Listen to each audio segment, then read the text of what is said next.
ರೇಣುಕಾಸ್ವಾಮಿ ಅವರ ತಂದೆ ರಿಯಾಕ್ಷನ್ ಕೊಟ್ಟಿದ್ದಾರೆ. ಪಬ್ಲಿಕ್ ಟಿವಿ ಜೊತೆಗೆ ಮಾತಾಡ್ತಾ ರೇಣುಕಾಸ್ವಾಮಿ ಅವರು ಇಡೀ ಘಟನೆಯ ಬಗ್ಗೆ ತಂದೆ ಕಾಶಿನಾಥ್ ಅವರು ಹೇಳಿಕೆಯನ್ನು ಕೊಟ್ಟಿದ್ದಾರೆ.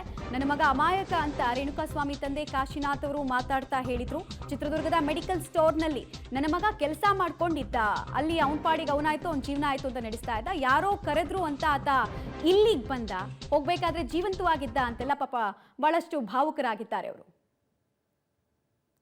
ನಾವೇನು ಹೇಳೋಣ, ಸಾಮಾನ್ಯ ಮನುಷ್ಯರು. ಸರ್, ಈಗ ಚಿತ್ರದುರ್ಗದಲ್ಲಿ ಇರ್ತಿರಲ್ಲ ನೀವು, ಅವ್ರು ಯಾಕೆ ಇಲ್ಲಿ ಬಂದ್ರು, ಹೆಂಗ್ ಬಂದ್ರು ಗೊತ್ತಿಲ್ಲ. ಡ್ಯೂಟಿಗೆ ಹೋಗಿದ್ದಾನೆ ದುರ್ಗದಲ್ಲಿ ಅಷ್ಟೇ. ಓಕೆ, ಅಲ್ಲಿಂದ ಯಾವಾಗ ಬಂದಿದ್ರು ಇಲ್ಲಿಗೆ ಗೊತ್ತಿಲ್ಲ, ನಮ್ಗೆ ಏನು ಗೊತ್ತಿಲ್ಲ. ನಿಮ್ಗೆ ವಿಷಯ ಗೊತ್ತಾಗಿದ್ ಯಾವಾಗ ಇದು ಹಿಂಗಾಯ್ತು ಅಂತ, ಡೆತ್ ಆಯ್ತು ಅಂತ? ಆಗಿದ್ ಗೊತ್ತು ಈ ಗಳಿಗೆ ಎಲ್ಲಿ ಗೊತ್ತಾಗಿರೋದು.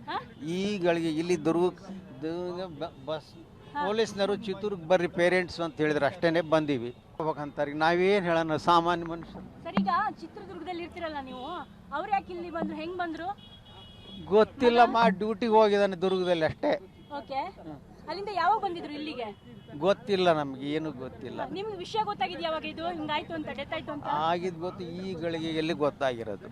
ಈ ಗಳಿಗೆ ಇಲ್ಲಿ ದುರ್ಗ ಬಸ್ ಪೊಲೀಸ್ನವರು ಚಿತ್ತೂರ್ಗೆ ಬರ್ರಿ ಪೇರೆಂಟ್ಸ್ ಅಂತ ಹೇಳಿದ್ರೆ ಅಷ್ಟೇನೆ ಬಂದೀವಿ ಹೋಗ್ಬೇಕಂತಾರೆ. ನಾವೇನು ಹೇಳೋಣ, ಸಾಮಾನ್ಯ ಮನುಷ್ಯರು. ಸರ್, ಈಗ ಚಿತ್ರದುರ್ಗದಲ್ಲಿ ಇರ್ತಿರಲ್ಲ ನೀವು, ಅವ್ರು ಯಾಕೆ ಇಲ್ಲಿ ಬಂದ್ರು, ಹೆಂಗ್ ಬಂದ್ರು ಗೊತ್ತಿಲ್ಲ.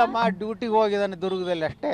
ಓಕೆ, ಅಲ್ಲಿಂದ ಯಾವಾಗ ಬಂದಿದ್ರು ಇಲ್ಲಿಗೆ ಗೊತ್ತಿಲ್ಲ, ನಮ್ಗೆ ಏನು ಗೊತ್ತಿಲ್ಲ. ನಿಮ್ಗೆ ವಿಷಯ ಗೊತ್ತಾಗಿದ್ ಯಾವಾಗ ಇದು ಹಿಂಗಾಯ್ತು ಅಂತ, ಡೆತ್ ಆಯ್ತು ಅಂತ? ಆಗಿದ್ ಗೊತ್ತು ಈ ಗಳಿಗೆ ಎಲ್ಲಿ ಗೊತ್ತಾಗಿರೋದು.